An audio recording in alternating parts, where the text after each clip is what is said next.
டேய் நீங்களாம் என்ன மனநோயாளியாடா? ஒரு ஜென்மம் என்ன சொல்லுது?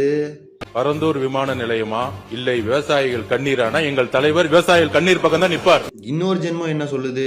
திட்டத்தை கைவிட்டுட்டீங்க. கையகப்படுத்திய நிலத்தை என்ன பண்ண போறீங்கன்னு.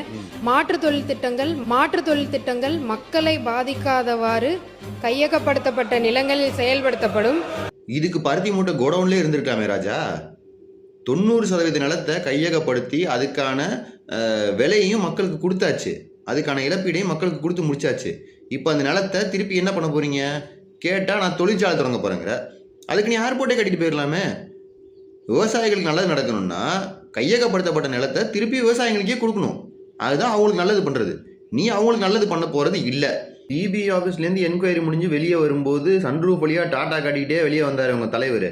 அப்பயே மக்களுக்கு தான் தெரிஞ்சிருக்கணும் உங்களோட நோக்கம் என்ன, உங்களை யார் அமைச்சிருக்கான்னு. மக்களுக்கு தெரியாமல் போச்சு. உன்னோட நோக்கம் உறுதியாக தெரிஞ்சு போச்சு. அடுத்த 5 வருஷத்தில் தமிழ்நாட்டை 20 வருஷம் பின்னாடி கொண்டு போக போகிற. சென்னையில் ஒரு ஏர்போர்ட்டு, புது ஏர்போர்ட், பெரிய ஏர்போர்ட்ன்றது ரொம்ப முக்கியமான தேவை. பொருளாதார வளர்ச்சிக்கு அது ரொம்ப முக்கியமான தேவை. பக்கத்து ஸ்டேட்டு ஆந்திரா, குஜராத்து, கர்நாடகா இவங்க கூடலாம் காம்பீட் பண்ணோன்னா நமக்கு ஒரு மிகப்பெரிய ஏர்போர்ட் தேவைப்படுது. அதுக்காக இந்த பரந்தூர் ஏர்போர்ட்டே கொண்டு வந்தாங்க. விவசாயிகள் ரொம்ப போராடினாங்க, அதை கைவிடுறேன்னு சொன்னேன். ஆனால் அதனால் அவங்களுக்கு ஏதாச்சும் பயன் இருக்கானா? இல்லை. நீ என்ன பண்ண போகிற? வேறு இண்டஸ்ட்ரி கொண்டு வர போகிறேன்னு சொல்கிற. வேறு இண்டஸ்ட்ரி கொண்டு வரதுக்கு ஏர்போர்ட்டே கொண்டு வந்து போயிடலாமே. யாரா நீங்களா? உங்களுக்கு ஓட்டு போட்டிருக்காங்க பாரு ஒரு கிறுக்கு பய கூட்டம்.